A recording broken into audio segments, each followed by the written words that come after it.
The air in the conference room was thick, not with anticipation, but with that awful, sterile corporate tension you could practically taste. I remember looking at the clock. It was 3 p.m., a Tuesday, and I was just trying to get through the final presentation for the quarterly numbers. Everything was running smoothly.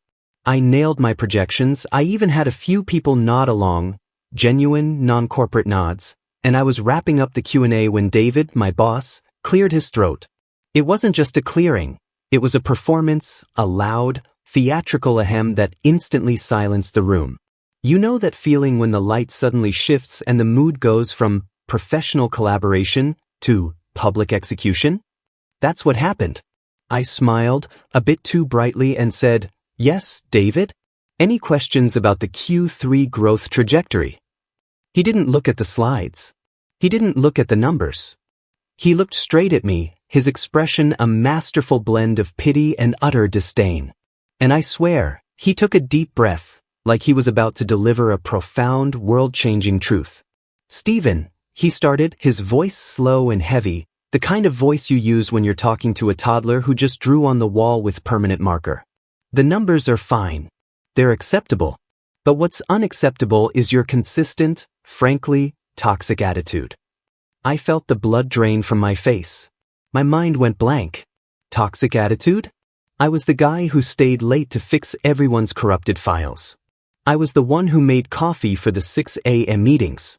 I was the guy everyone actually liked, except, apparently, the one person who mattered. "David, I don't understand," I stammered. "What specific attitude are you referring to?" He actually chuckled. A small, dry, self-satisfied little sound. "Oh, Stephen. It's the constant eye-rolling when I give direction. It's the sigh when I ask for a revision. It's that general air of passive-aggressive superiority you carry around. This team needs a leader who is fully on board, not someone who constantly broadcasts his personal contempt for the process." The silence in the room became a physical pressure. I could feel the eyes of Sarah from marketing, Mike from finance, and young Chloe, the intern, all burning into the back of my neck. They were frozen. Nobody dared to intervene. That was David's power. He was a master at isolating his target. "So, Stephen," he finished, standing up from his chair at the far end of the table, making the distance feel vast. "Effective immediately, we're going to have to let you go. Your numbers are solid, but your attitude is a liability we can no longer afford." He didn't use HR language. He didn't say restructuring or performance improvement plan. He just publicly shamed me, reduced my entire professional worth to a vague personality flaw, and tossed me out like spoiled milk. And the worst part? I looked at my colleagues, the people I had genuinely liked and worked alongside for 3 years, and not a single one made eye contact. They were all studying the mahogany grain of the conference table. Fear is a powerful silencer. I didn't argue. I didn't beg. I stood up, gathered the 2 printed sheets of paper in front of me, and just nodded. A single, defeated nod. "Understood," I managed to say, my voice a hollow shell of itself. "I'll clean out my desk." As I walked out of that room, my shoulders slumped, feeling the weight of the humiliation. I walked past the reception, through the glass doors, and into the humid, indifferent city air. I was jobless. I was embarrassed. And more than anything, I was livid. It wasn't just losing my paycheck. It was the injustice, the public spectacle he made of me, that felt like a permanent, ugly stain on my resume and my soul. I swore right there, walking down the street, that somehow, someday, I would find a way to make that man regret that smug, self-righteous expression on his face. Not because I wanted to hurt him, but because he needed a lesson in human decency that I was suddenly very motivated to deliver. This is the kind of story that starts with rock bottom. If you're listening to this, and you've ever had a terrible boss, or maybe you're stuck right now dealing with an unfair situation, drop a comment below and tell me what city and time you're watching this video. Let me know I'm not the only one who's been through the corporate meat grinder. Let me introduce you properly to the man, the myth, the absolute legend in his own mind, David. His full title was Director of Strategic Partnerships, but we all just called him David, the dictator, behind his back, and honestly, that barely scratched the surface of his unique brand of toxic narcissism. David was one of those guys who looked exactly how you'd picture a mid-level corporate tyrant. Perfectly tailored, maybe a little too much hair gel, and a tie knot that was always unnaturally perfect, like he ironed his entire life. He was 40-something, convinced he was a self-made genius, when in reality, he'd inherited his startup capital from a very wealthy uncle. He dressed the part, but the man had the managerial empathy of a parking ticket machine. His core management style was built on two things: fear and unpredictability. You never knew which David you were going to get on any given day. He could be all smiles and, "Great job, team," one moment, signing off on an expensive software subscription. The next, he'd be leaning over your desk, whispering about how your work output was shameful, and how he had a stack of hungry resumes ready to replace you. It was emotional whiplash. Remember how I mentioned the public execution in the conference room? That wasn't an isolated incident. That was his signature move. He genuinely believed that humiliation was a motivator. If someone was late on a report, he wouldn't just send an email, he'd pull them into the main office area and ask them, in a loud voice everyone could hear, if their personal life was suddenly more important than the company's Q3 goals. The goal wasn't to fix the mistake, it was to use that person as a cautionary tale for everyone else. I specifically remember the great crocodile dung sunscreen incident. Okay, not real crocodile dung, but you get the idea. A colleague, Maya, had proposed a brilliant, innovative marketing campaign for a new organic skincare line. It was bold, it was fresh, and the market research supported it. David tore it apart. Not because the strategy was flawed, but because it didn't align with his personal aesthetic vision, which was apparently stuck somewhere in 2005. He made her print out 20 copies of her entire 50-page proposal, stand next to the shredder, and watch him rip each page into quarters before she shredded them. He called it destroying the evidence of a bad idea. The look on Maya's face was devastating. He broke people down just to prove he could build them back up, or, more often, just leave them broken. My personal beef with David, the one that probably fueled my attitude, was how he crushed genuine creativity. My background was in digital strategy, which requires a lot of lateral, outside-the-box thinking. Whenever I presented a novel solution, his go-to response was always, "Why would we do that? We've always done it this way." He didn't want innovation, he wanted compliance. He wanted robots who typed what he told them to type. Every time I dared to suggest a new platform or a better metric, I saw the eye roll he later accused me of. The truth was, I wasn't rolling my eyes at him, I was rolling my eyes at the sheer, suffocating mediocrity of his management.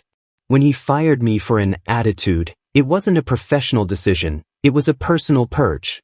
I was one of the last people left who still had the backbone to quietly challenge his outdated methods, or at least, the one person whose frustration was becoming visible. He saw a threat to his self-inflated authority, and he took me out in the most dramatic, power-hungry way he knew how. Looking back, the firing was the best thing that ever happened to me, but that's easy to say now. At the time, all I could think about was that toxic environment. Every morning, driving to the office, you'd feel that knot of dread in your stomach. We all walked around on eggshells, meticulously documenting every email, every conversation, just in case we became David's target for the day. That kind of pressure doesn't breed success, it breeds burnout and resentment. So, David wasn't just a bad boss.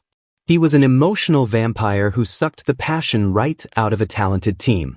And that's why the memory of his smug face as I walked out, defeated, became the only fuel I had for the next 6 months.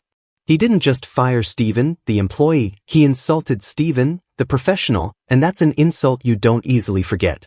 It's the memory of Maya and the shredder, of Mike's quiet misery, and my own shame, that makes the next part of this story so sweet. I knew I had to get back to a place where my talent was appreciated, not just for me, but to prove guys like David are on the wrong side of history. The thing David never understood and probably couldn't understand was that my so-called toxic attitude wasn't personal, it was a direct reaction to what I saw as deeply unprofessional and counterproductive processes. I wasn't a corporate drone, I was a builder. And David's whole operation was built on crumbling foundations. My actual work ethic was something I was genuinely proud of. I didn't just punch the clock. I got into digital strategy because I loved the challenge of taking a messy, complicated problem and building a clean, elegant solution that actually delivered results. I lived for that moment when a chaotic spreadsheet finally resolved into a clear, actionable dashboard. That's where my passion was.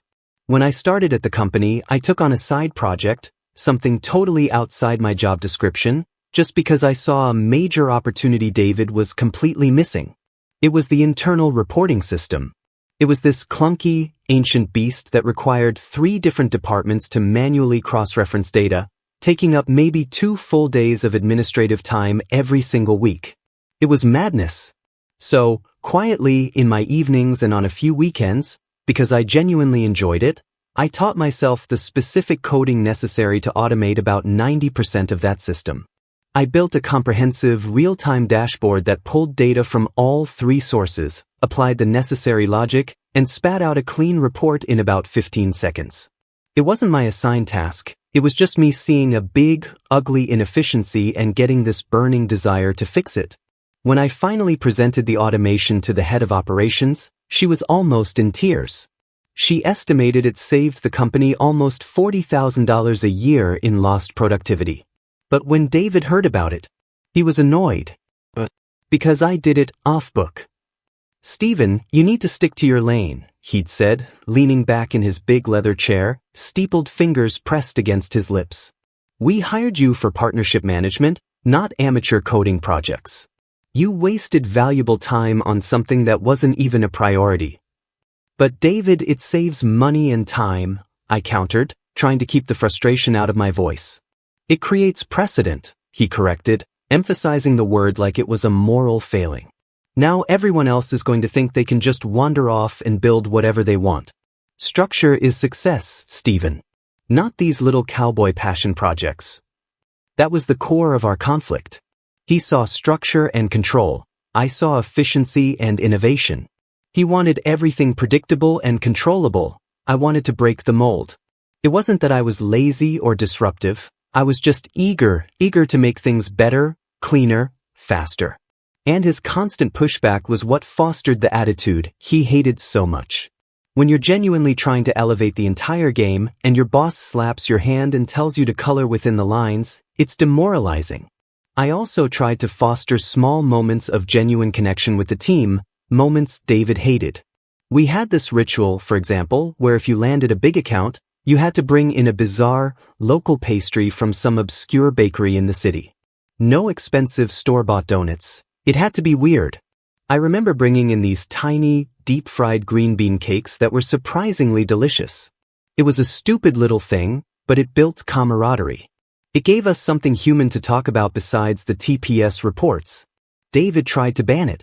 He sent a company-wide memo, for crying out loud, saying food consumption should not disrupt the professional environment.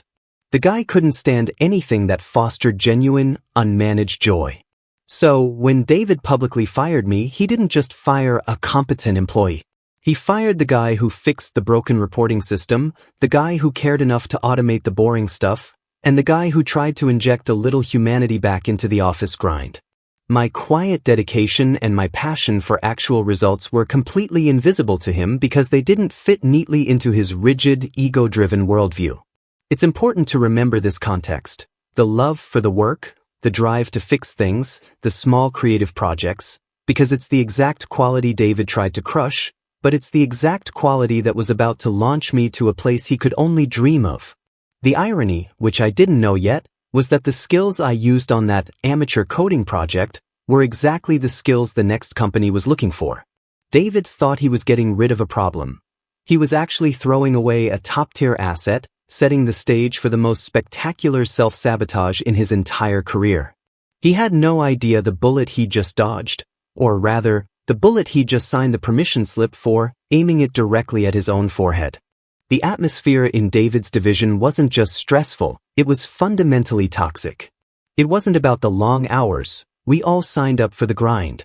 It was about the constant, debilitating fear of making a visible mistake. We were all living under the corporate equivalent of an active volcano, waiting for the eruption. Remember Maya from marketing, the one with the brilliant proposal David made shred? That wasn't an exception, it was the rule. The toxicity was layered, like a terrible corporate cake. The first layer was the communication. Everything was a threat, or a cryptic command that gave you just enough rope to hang yourself. David never gave clear instructions, he gave vague suggestions, then when the project failed, he would look at you with pure astonishment and say, "That's not what I asked for, Stephen. Did you even listen?" It fostered an environment where everyone was forced to work in constant paranoia, meticulously documenting every single verbal instruction. We all started communicating almost entirely through email, even when we were sitting 5 feet away from each other, just to have a paper trail to save ourselves from David's inevitable memory rewrite. The second layer was the chronic lack of recognition. We could land a $5 million contract, and David would accept the praise from the CEO, maybe send out a one-line email saying, "Good work, team," but he never, ever singled anyone out for genuine appreciation. If you did something brilliant, like the automation tool I built, he actively downplayed it. Success was corporate property. Failure was entirely individual. This meant the entire reward system was broken. Why put in the extra hour? Why bring the creative idea? It would either be ignored or, worse, twisted into a reason for a critique. The third layer, and this was the worst for our collective mental health, was the gaslighting. David was a master of rewriting history. I recall one meeting where he completely shut down a supplier relationship, claiming they were unreliable. 2 months later, when the CEO asked why we weren't working with that same supplier, who was excellent and cheap, David told the CEO in front of us, "I wanted to use them, sir, but Stephen here strongly advised against it, citing a gut feeling that wasn't worth the risk." My jaw dropped. He literally fabricated a conversation and attributed it to me. And because his confidence was so absolute, and because I was already on his bad side, I just had to sit there and take it. It was exhausting.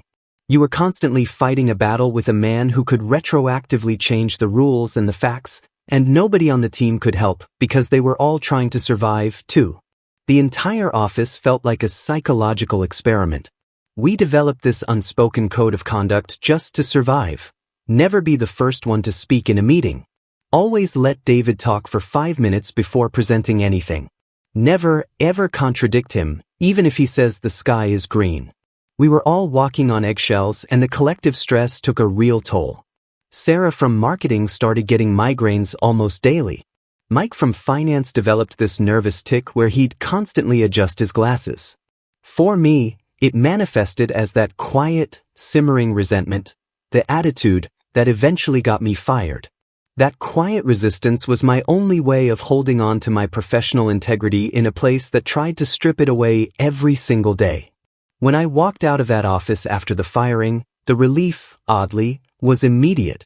The panic about the job market was real, but the heavy weight of that daily paranoia, the fear of David's unpredictable moods and history writing, it lifted instantly. It was like finally exhaling after holding my breath for 3 years. David thought he was teaching me a lesson in respect.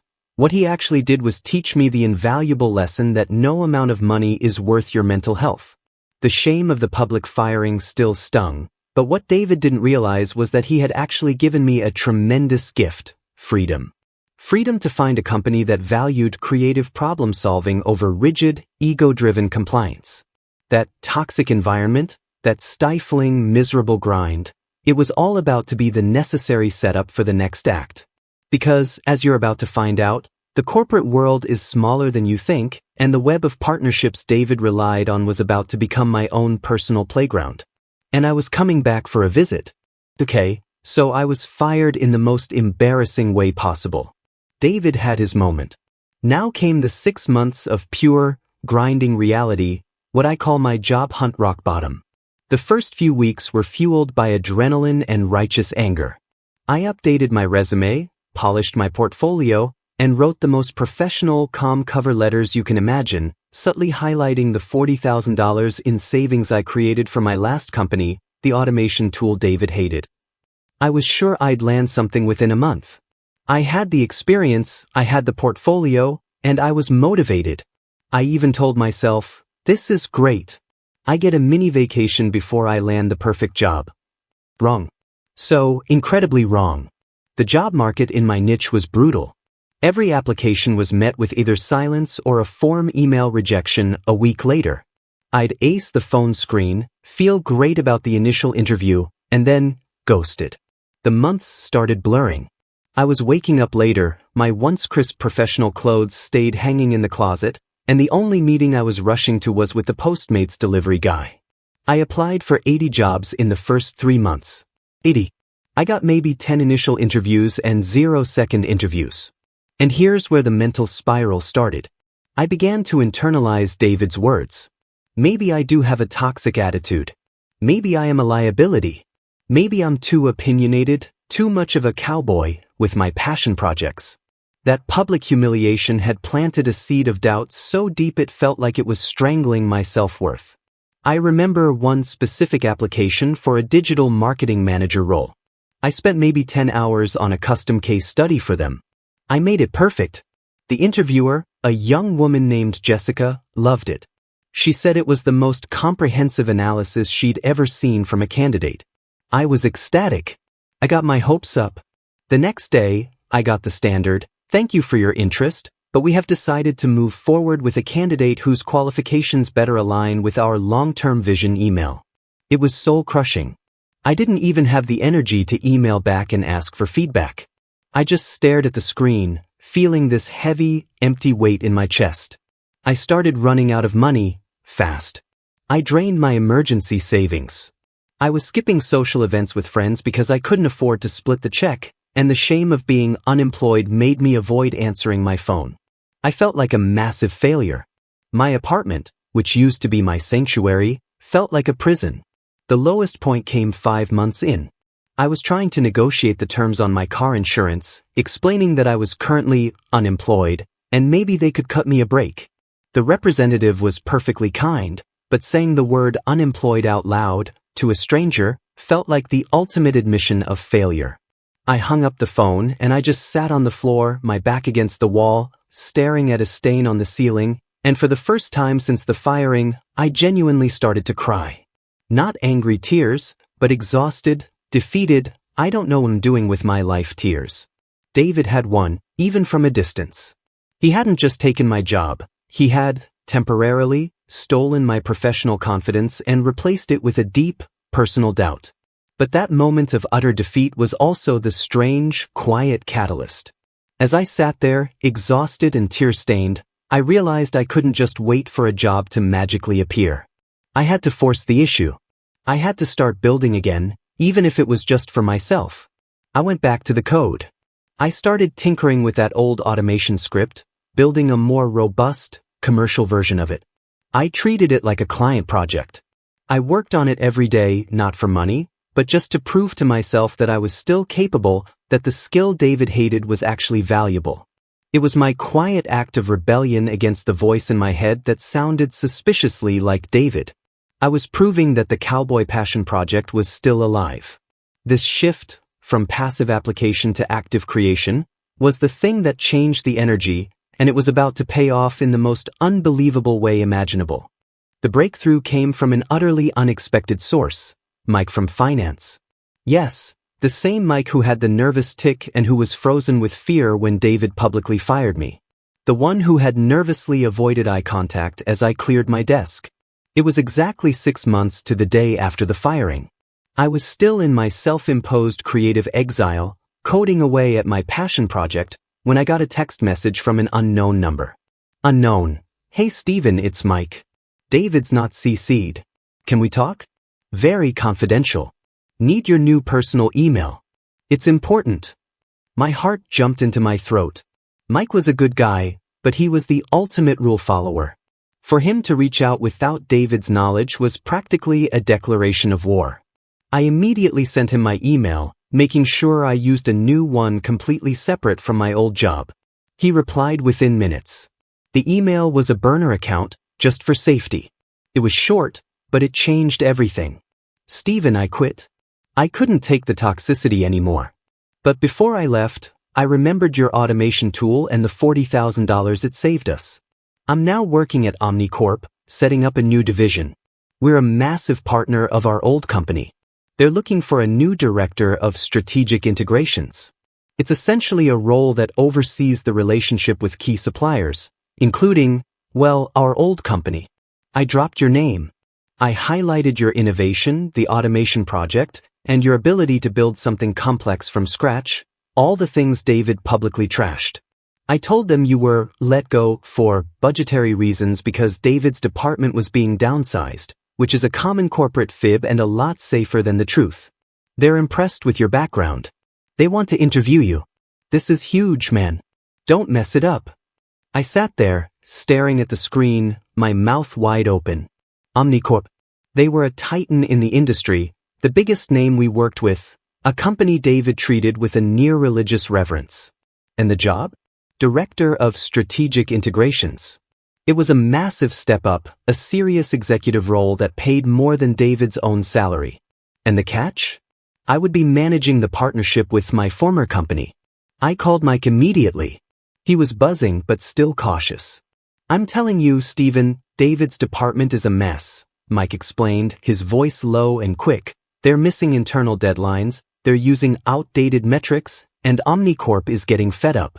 They need someone with a technical eye and a fresh perspective to come in and essentially audit and streamline their partnerships, especially with the one they have with David's company. This isn't just a job, Stephen. This is a chance to prove every single thing David ever said about you was wrong, not by arguing, but by being his new client and supervisor. The interview process was intense. OmniCorp wasn't messing around. I went through 3 rounds, the initial technical screen, a behavioral interview with HR, and a final, grueling panel interview with the executive VP, Ms. Chen, and the head of operations. I treated the interviews like I was a surgeon. I was precise, I was prepared, and I was armed with months of quiet coding work that proved my capability. I talked about efficiency over ego. I talked about the true cost of outdated, manual processes. I used the automation tool I had built, the one David had called a cowboy project, as my main case study, demonstrating not just technical skill, but the initiative to solve a major problem nobody had even asked me to fix. During the final interview, Ms. Chen looked at me with this shrewd, intelligent gaze. Stephen, she said, leaning across the table, you have excellent references, and your technical skills are clearly advanced. But David's company is known for its rigid, almost archaic, process. How will you, as the integrations director, motivate a partner that seems resistant to change? I paused, smiled, and gave the answer I knew David would hate but that OmniCorp needed to hear. I won't try to motivate them, Ms. Chen. I will hold them accountable to the deliverables and metrics they have contractually agreed upon. If their current process is archaic and stops them from meeting those goals, that is their internal problem to fix. My job is to ensure OmniCorp's strategy is executed perfectly, not to manage their morale. I was hired for my ability to cut through the noise and deliver results, and that's exactly what I'll do. Ms. Chen didn't smile, but her eyes signaled approval. That's when I knew I had it. They didn't want a manager, they wanted an executioner. They wanted someone who was going to force David's company into the 21st century, and who better than the guy David had publicly shamed for having a toxic attitude toward his old school methods. The dramatic irony of the situation wasn't lost on me. David's own ego had set me up for this. I just had to wait for the final shoe to drop. 2 weeks after the final interview, I was pacing my tiny apartment, nursing a lukewarm cup of coffee, when the phone rang. It was Ms. Chen's assistant. My heart hammered against my ribs like a drum solo. I took the call, trying to sound calm and professional, like someone who hadn't been living on ramen and doubt for the past half year. Stephen, congratulations, Ms. Chen said, her voice crisp and clear. The position is yours. Director of Strategic Integrations. The package is aggressive, the stock options are substantial, and we're excited to have you on the leadership team. I actually had to sit down. I managed a shaky, thank you, Ms. Chen. I won't let you down. The money, the title, it was all incredible. It was 3 tiers higher than my old job and felt like vindication for every rejection letter and tear-stained day I'd endured. Then came the details, the delicious, unbelievable details. Now, let's talk about your immediate priorities, she continued. Your primary focus will be optimizing our relationship with the 5-year-old Vortex partnership. You know them, of course. They handle a crucial part of our regional distribution network. We are simply not getting the performance we require, and their internal processes are a known bottleneck. Your first task is to conduct a top-to-bottom performance review of their entire operation. We need to identify the choke points, create a new, aggressive metric set, and make sure we have the right personnel on their side managing the account. Vortex Partnership. That was the name of David's company. My old company. The air went cold. And Stephen, Ms. Chen added, almost as an afterthought, your main point of contact there is currently the Director of Strategic Partnerships, a gentleman named David something or other. He's the one who will be presenting his team's performance data directly to you. He's been their primary interface for 5 years, but frankly his reporting has been weak and his resistance to new methods is why we need a director like you. I gripped the phone so hard my knuckles turned white. My first task? To audit David. To dissect his failure points. To determine if he was even competent enough to manage the partnership that made up a massive chunk of his company's revenue. I wasn't just his former colleague. I was his new, highly paid, extremely motivated supervisor, holding the future of his department, maybe his career, in my hands. The universe has a strange sense of humor, doesn't it? Understood, Miss Chen, I said, a slow, predatory smile finally spreading across my face. It wasn't a smile of glee, not yet, but one of pure, professional anticipation. I'm already compiling the necessary data. I'll need to schedule a joint meeting with the Vortex team, including their director, for next Friday. It'll be an introductory meet and greet, followed immediately by the initial performance review and integration proposal. Excellent. You take the lead on scheduling. I look forward to reading your first report, she concluded. I hung up the phone and walked over to my bedroom closet. I pulled out my old suits, the ones I hadn't worn since the day David fired me. They felt different now, heavier, not with the weight of expectation, but with the weight of authority. The revenge wasn't going to be petty. I wasn't going to yell, or gloat, or mimic his dismissive tone. The revenge was going to be purely, surgically professional. David had fired me for an attitude, an emotional, subjective reason. I was going to critique his performance based on cold, hard, objective data. The automation tool he dismissed?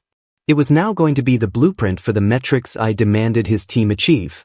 Every single metric I planned to use was designed to expose the exact inefficiencies he had stubbornly defended. I immediately sent the email. It went to the main Vortex partnership inbox, copying the CEO of Vortex and, critically, David's corporate email. Subject: OmniCorp Integration Kickoff Meeting, Urgent Performance Review and Metric Alignment. Body: to the Vortex Partnership Team. As the new Director of Strategic Integrations at OmniCorp, I am initiating a comprehensive performance review of the 5-year Vortex OmniCorp partnership. Please prepare the following documents for our required introductory meeting next Friday at 10 a.m., hosted at the OmniCorp HQ boardroom. Detailed Q3 and Q4 service deliverable reports. Full breakdown of operational efficiency metrics.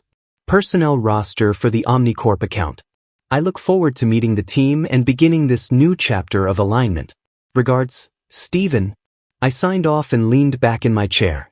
David was about to realize that the liability he couldn't afford was the very same one who now held the keys to his future. The week leading up to the meeting was a blur of preparation and simmering tension. This wasn't just a business meeting. This was the day I officially stepped back into the ring, not as a contender, but as the referee. And the entire fight was rigged in my favor. I was meticulous. I didn't want to leave anything to chance. I spent hours in OmniCorp's archives, pulling every piece of correspondence, every performance report, and every invoice related to the Vortex partnership over the last 18 months. I knew David's patterns. I knew where his reports were thin, where he used flowery, vague language to cover up actual execution gaps, and where he habitually missed deadlines only to blame system issues. I put together my presentation. It wasn't a friendly deck. It was a 45-slide weapon. The title of the deck wasn't a cozy corporate title. It was blunt: Vortex Partnership, Performance Gap Analysis, and Strategic Course Correction. It focused entirely on three things David was famously bad at: data integrity, scalability, and proactive communication. I even worked with the OmniCorp operations team to set up the boardroom exactly how I wanted it. The OmniCorp boardroom was a marvel: all polished glass, sleek metal, and a massive, unforgiving monitor screen at the head of the table. I made sure the nameplate that read Stephen, Director, Strategic Integrations, was placed directly in the center, commanding the entire table. The Vortex team would be sitting on the other side, facing the full, gleaming authority of OmniCorp. The tension was rising in my stomach, not from fear, but from the adrenaline. This wasn't just about David. It was about proving to myself that the guy David fired, the guy who spent 6 months doubting his own worth, was gone. He was replaced by this new, focused, executive-level Stephen who was about to execute a strategic integration plan. The power was intoxicating, but I had to keep it professional. Vengeance served cold, remember? I didn't want to lose this moment to a moment of weakness or unprofessional gloating. The morning of the meeting, I arrived early. I was wearing a new, perfectly tailored dark gray suit, a crisp white shirt, and a simple, powerful tie. I wasn't trying to look rich, I was trying to look competent. I poured myself a glass of water, checked the presentation one last time, and sat down at the head of the table. The room was silent, humming with the power of the corporate machine.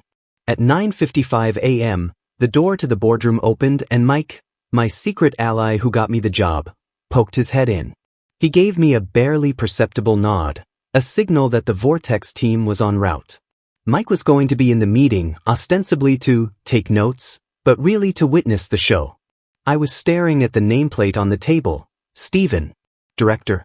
Suddenly, I heard the murmuring of voices and the sound of heavy leather bags hitting the floor just outside the room.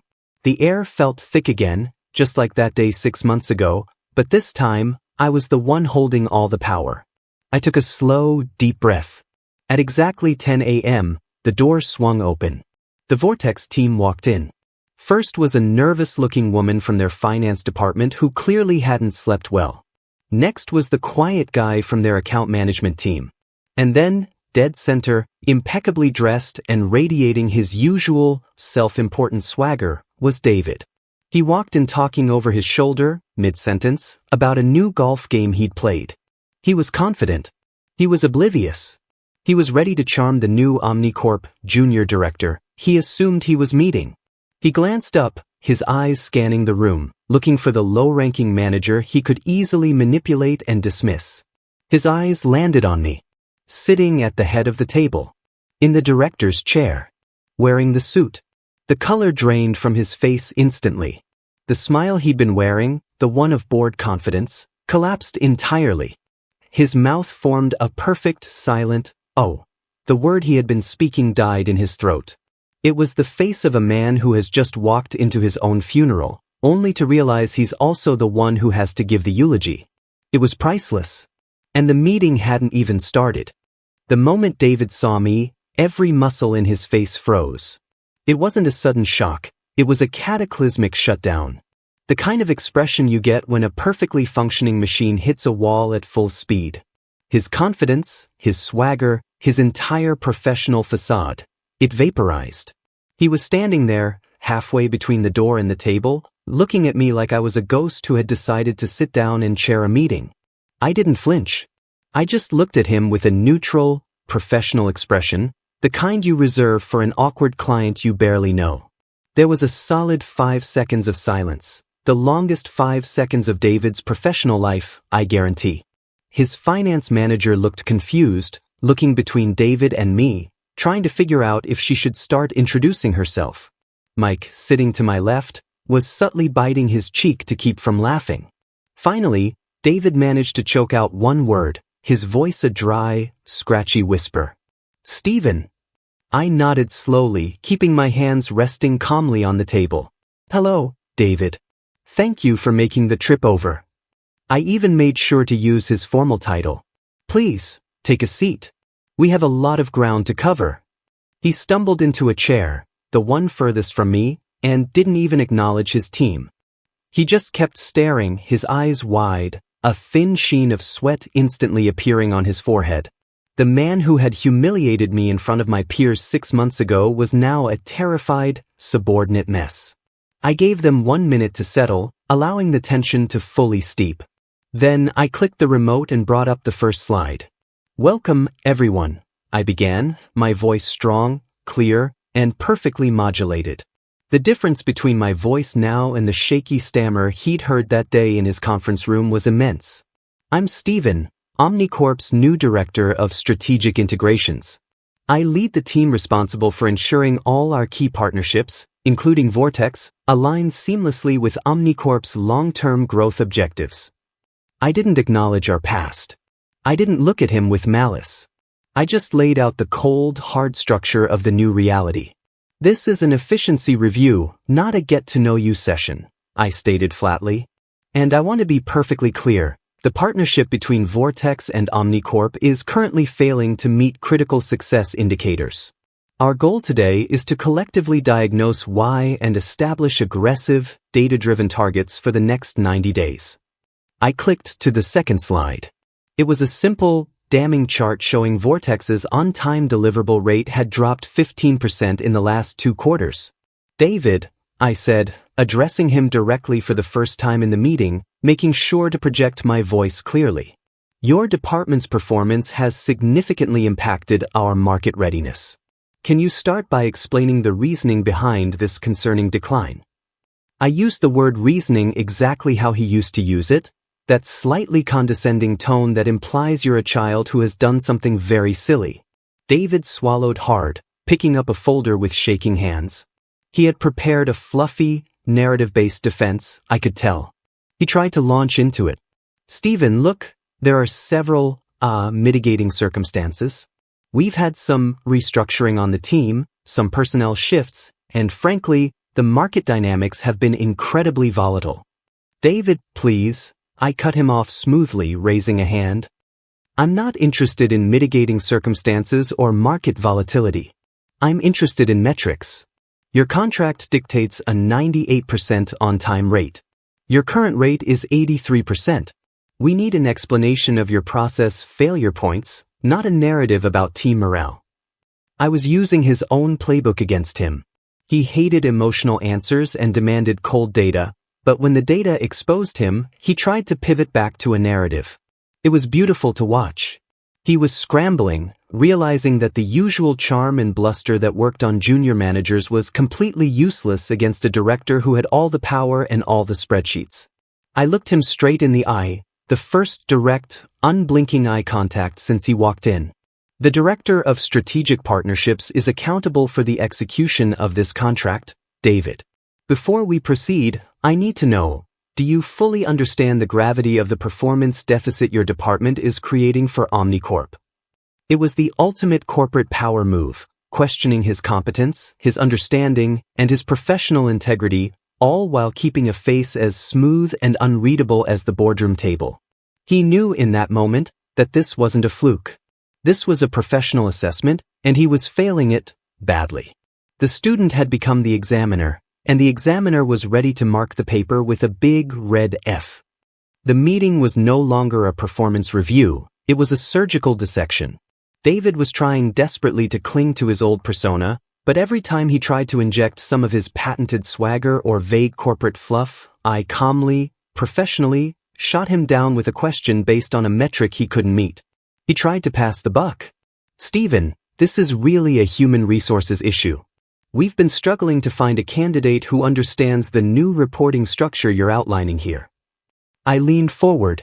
With all due respect, David, the structure I'm outlining is the structure agreed upon in the contract that you personally signed 6 months ago. Furthermore, Omnicorp's concern is performance, not personnel. When a client expresses dissatisfaction, the director is responsible. I recall you once saying that accountability is the cornerstone of effective leadership. Do you still stand by that statement? I watched his eyes flicker, recognizing the line immediately. It was one of his favorite, self-aggrandizing maxims, one he used right before he fired me, claiming I lacked accountability. Now, it was a perfectly aimed professional boomerang. He looked like he'd been slapped. Then came the automation. I introduced the new metric structure, the one based on the complex, real-time reporting I had coded in my spare time during my job search. To rectify the data integrity issue, I explained, clicking the remote to display a beautiful, clean, but impossibly detailed dashboard, Omnicorp is requiring all partners to transition to this new integrated performance metric (IPM) system. It requires full, automated data feeds across all 3 of your major operational departments.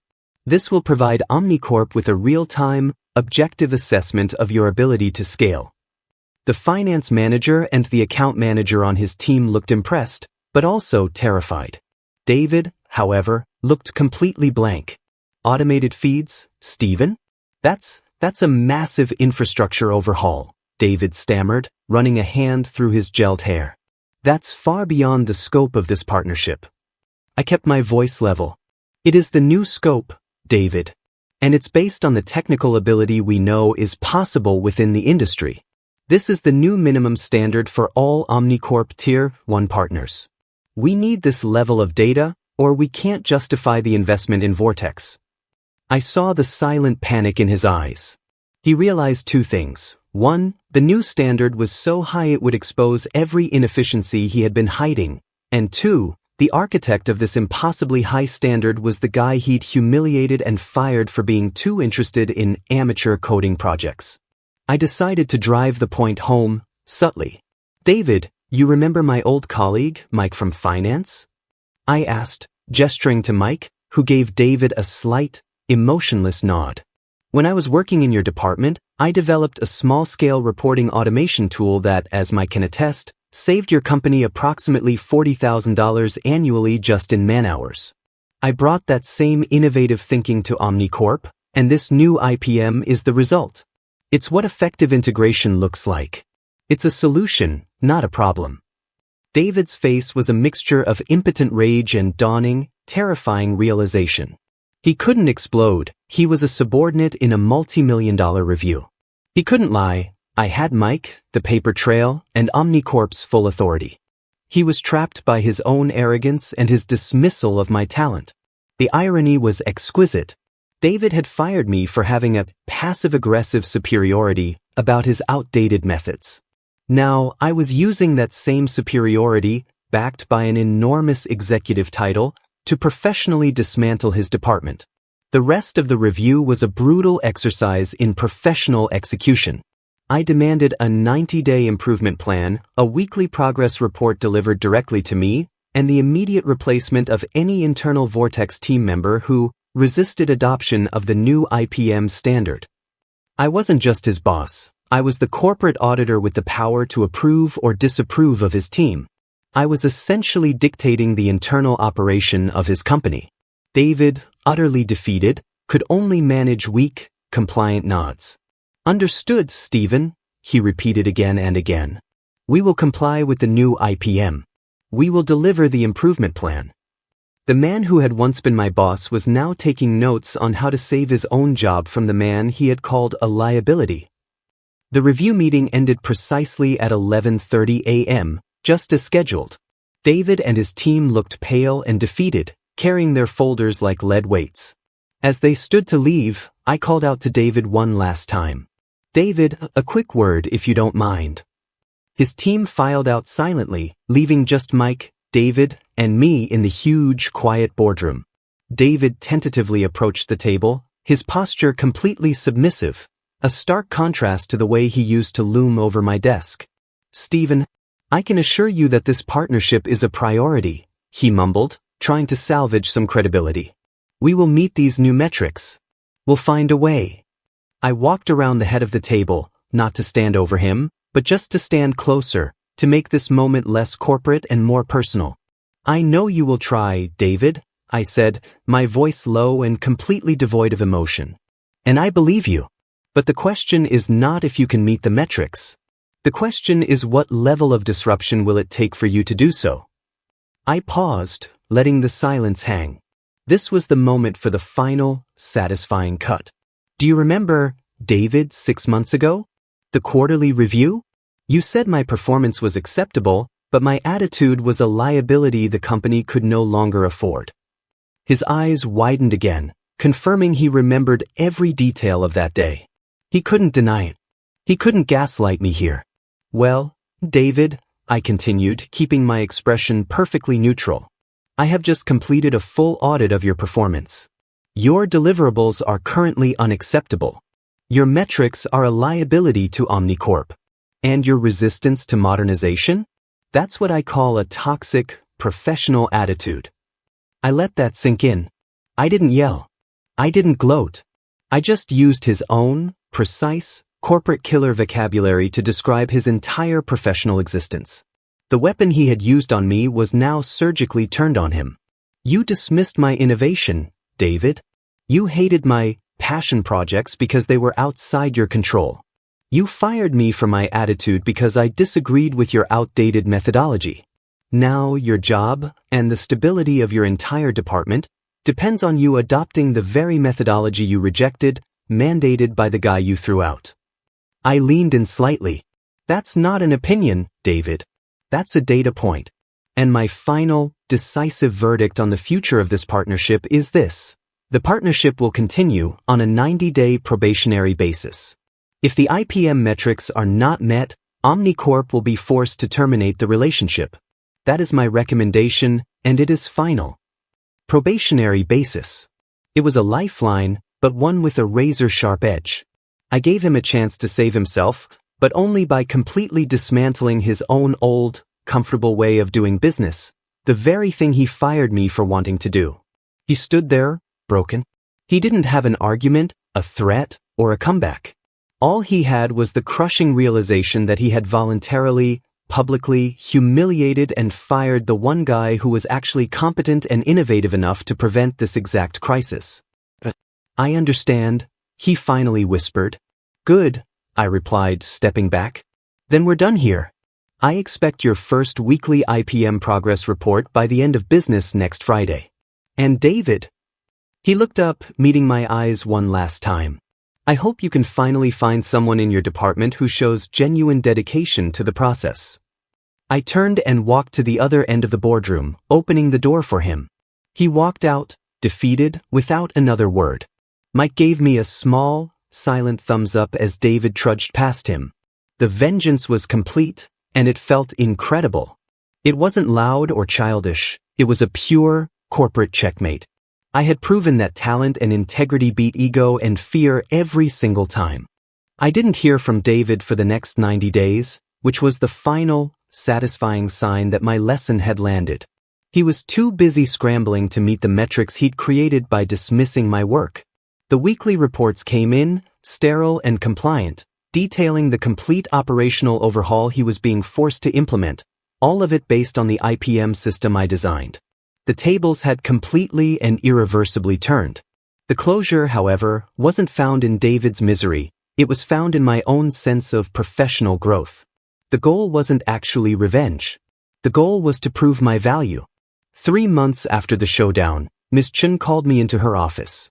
She was beaming.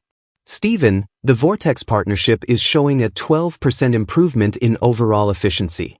That is unheard of. Your integrated performance metric system is now being adopted across all our major Tier 1 partnerships. You have, effectively, rebuilt our entire vendor integration platform. She didn't just congratulate me, she offered me a significant raise and a promotion to Vice President of Strategy, putting me on an even faster track within Omnicorp. The Cowboy project David had dismissed was now a pillar of a major global company's strategy. I reflected on that day 6 months ago when I was sitting on the floor of my apartment, feeling the shame and the failure. David had tried to strip away my confidence and replace it with self-doubt. But what he actually did was give me a clarity of purpose. The public humiliation forced me out of a stagnant, toxic environment and propelled me toward a place that genuinely valued my talents, the very talents he called a liability. The great irony is that David's firing was the single biggest catalyst for my success. It forced me to stop coloring within the lines and start drawing the entire map. True power isn't yelling at subordinates or humiliating people in a conference room. True power is expertise, competence, and the ability to command respect through results. I didn't beat David by sinking to his level. I beat him by rising exponentially above it and using my professional skills to expose his fundamental lack of them. As for David, Omnicorp ultimately kept the partnership alive, but under extremely strict, permanent adherence to the IPM. David was given a choice: manage the compliant, automated system or be moved to a non-client-facing role. He took the transfer. I hear he's now spending his days managing the internal compliance spreadsheets, the exact kind of predictable, non-creative task he always claimed to love. He's safe in his structure, but he's utterly irrelevant, and he's doing exactly what he accused me of, working in a quiet, confined corner, unable to influence the larger, more strategic picture. So, if you're out there right now, stuck under a terrible boss, feeling undervalued, or convinced that your passion projects are too off-book to matter, listen to me. Don't let their fear of your potential become your doubt. Your creativity, your innovation, and your attitude toward mediocrity are the exact things that will launch you out of their toxic atmosphere and into the stratosphere. Focus on building your competence, because competence is the only weapon a professional bully can't defeat. My story didn't end with revenge. It ended with vindication, a massive promotion, and a far healthier, happier career. And that truly is the best ending of all. If you like this story, please drop a comment below and tell me the most ridiculous piece of corporate jargon your boss ever used, like this video, and make sure you subscribe so you don't miss the next one. Thanks for listening.